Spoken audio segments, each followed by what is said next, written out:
Ladies and gentlemen, we just saw one of the most unexpected and improbable 80-point performances that we'll probably ever see. And that's Bam Adebayo scored 83 points, passing up Kobe Bryant for the second most points scored in an NBA game ever. That's 83. That's not a typo. That puts him only behind Wilt Chamberlain. We're going to talk about what it means, how it stacks up against the game, the 81-point game of Kobe Bryant, and the 100-point game of Wilt Chamberlain, all that and more right after this. Welcome to the number one place for your daily basketball news and analysis, NBA Central.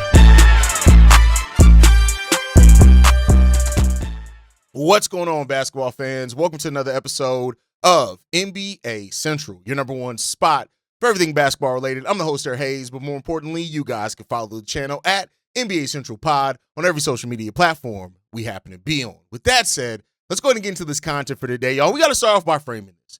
It's a night that will forever live in history. It will forever, and that's not hyperbole. It will forever live in history. The night that Bam Adebayo scored 83 points, and the Miami Heat put up 150 points against the Washington Wizards.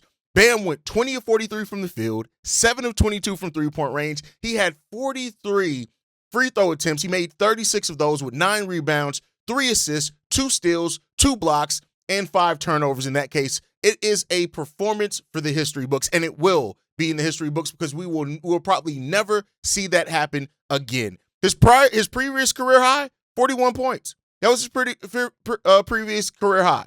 He now 83 points on top of that. And that's just, it's a great performance from him, right? It's one of the most shocking scoring explosions that we've ever seen. And one of the reasons is because, like, that's not who Bam is as a player. Not to say that Bam can't fill it up sometimes and Bam can't put up points, but it's something that is completely unexpected because that is not the type of game that Bam Adebayo usually has, and we got to witness it. On the same night where A.J. DeBonta had an amazing night, Modest Buzelis from my Chicago Bulls put up 40, it was Bam Adebayo who made history with what he was able to do, and you cannot take away from that at all. The performance is there. Regardless of how you feel about the performance, it happened, right? And with a previous career high of 41 points, which he did on January of 2021, right? He had 43 points by halftime in this game. That is just amazing. He came into this game only averaging 18.9 points per game compared to when you look at it at the 35.4 that Kobe Bryant averaged during the 2025-26 season. And that's just amazing when it comes down to it. He said to this after it, Wilt, me, then Kobe. It sounds crazy. And I'm sure it does, because your name is now in the history books. He goes on to say this: for me, it was just remaining calm, remaining locked in, and understanding that I can go for something special. I didn't think I was going for 83, but to have this moment is surreal because, like I said, man, to be able to do it at home in front of my mom, in front of my people, in front of my home fans, this is a mark in history that will forever be remembered, and he deserves to bask into that for sure, right? Now, Eric Spoelstra, he went through his head and he said this in regards to it. I would say that once he got to 50, then we were thinking, all right, maybe he can get to 60. And then when he got to 60, it just kept going. We might as well go for 70. And then I didn't even dare to think about him taking him out at that point. We just kept going. It's great. Now, with that said, right, the Heat also were intentionally fouling the Washington Wizards while on defense to save time to give Bam that moment, which is something that has already started its own controversy. People already have their feelings about it, and it's valid into that, right? Which is going to get into a conversation about where it ranks among it. But I want to talk about how it happened, right? So we just talked about it. The Heat were feeding Bam. Davion Mitchell was one of the guys that definitely made the decision as well. Let's keep feeding Bam on top of Eric Spoelstra. Intentional fouls to preserve time so they can get more possessions for Bam to go for something special. It was great. And we know the Washington Wizards aren't the biggest team as far as defense up front, so what were they going to do about it? But Bam was aggressive about drawing fouls. Once he hit 50, he realized that the history was possible, and he went for it. And he said it kind of at halftime. That's when he decided that they could go for something historic. Didn't know it was going to be 83 points, but that's when they could go for something historic. But then we get into the controversy, right? Brian Keefe of the Washington Wizards head coach, he was not thrilled about it, right? He did talk about how Bam had 16 free throws in the fourth quarter alone, and he's talking about how some calls happened 40 feet from the basket. So the debate then gets risen by this. Did the Miami Heat chase history or did Bam earn it, right? That is the question that's here. Were they chasing history or did he earn it? And I think that the truth comes somewhere between the two. Like, to put up 83 points, you have to earn that to some degree, right? But when you look at how the situation that had everything that had to come together for them to get to it, it does feel a little bit manufactured, right? It does feel like that. But, as I was on Locked On NBA today, Matt pointed out the fact that, Kobe's last 7 points were at the free throw line himself when he got to 81 points, right? But that gets us to the historic part of the conversation. Where does this game rank all time? Between Wilt's 100, Bam's 83, and Kobe Bryant's 81, it's legendary company that Bam Adebayo finds himself in, right? Again, came into this game averaging 18.9 points per game on the season. So now the question comes down to this one, right? Is that where's the history at? And I want to get into comparison of this. I want to look at what Wilt did, what Kobe did, what Bam did. So Wilt Chamberlain scored his 100 points, going 36 of 63 with field goals. That's 57%. He attempted no threes at all. He got to the free throw line 32 times in that case. He also had 25 rebounds, which people don't talk about in that game as well, and 2 assists. That happened March 2nd, 1962. Completely different styles of basketball and eras of basketball. Kobe Bryant's 81-point game came from him going 28 of 46 from the field for 60% shooting. He went 7 of 13 from the three-point line, and he got to the free throw line 20 times. Kobe actually got to the free throw line the least amount out of any of these guys in the 100 to 80 category, right? So there you go on that one. This happened January 22nd, 2006. Kobe also had 6 rebounds, 2 assists in that game as well.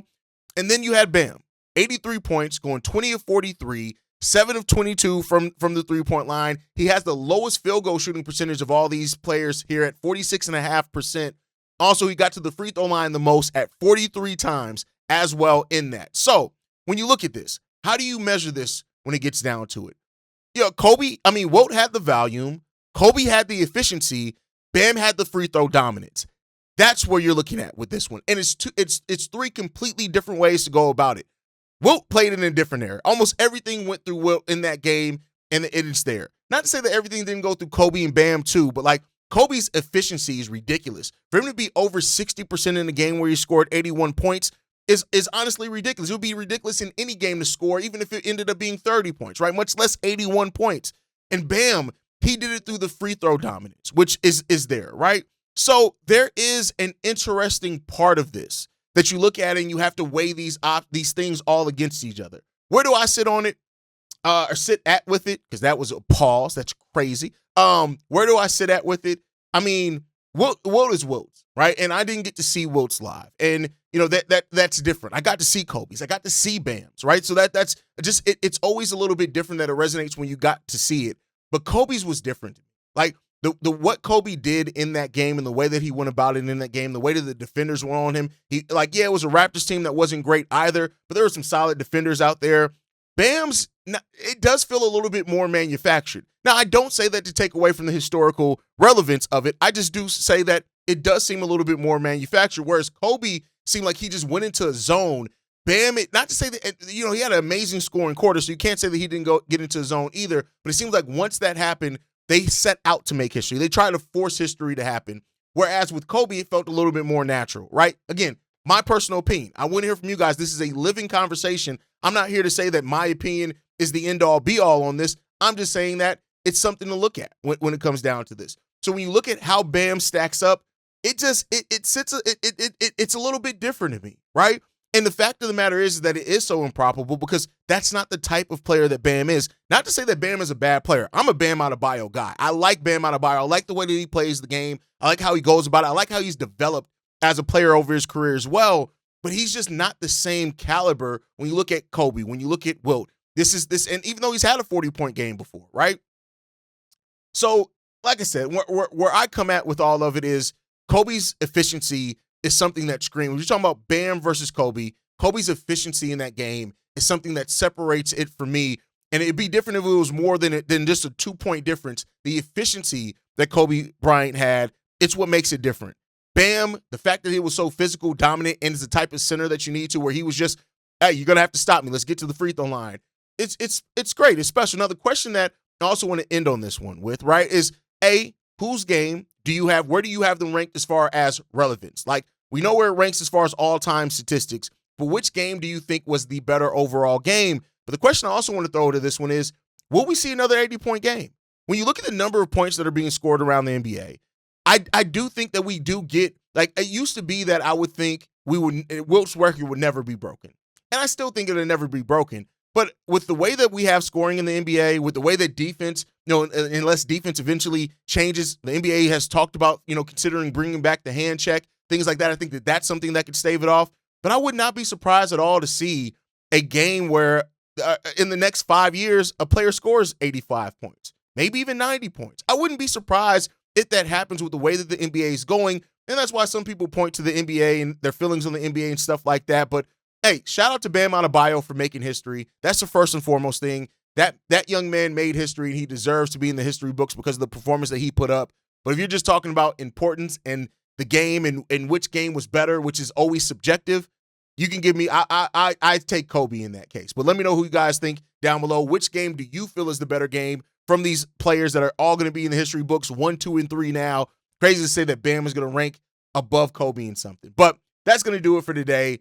Do you feel that Bam's game was legendary, or was it more manufactured? Is it a little bit too controversial to be legendary, and is it going to be something that we look back on and always like, it was a little shaky there? Let me know what you guys think on that one down below. Always drop your thoughts down below as well. Make sure you guys like the video, subscribe to the channel as well. You can follow us at NBA Central Pod. You can send us any feedback, questions, comments, concerns, NBA Central Show at gmail.com. And then lastly, if you want to leave a text message and our voicemail for the mailbag, the number to do so, 773-270-2799. We're the #1 spot for everything basketball related. And I'll catch you guys the next time I feel like making a video. Probably tomorrow. Peace, y'all. This has been a presentation of the Breaks Media.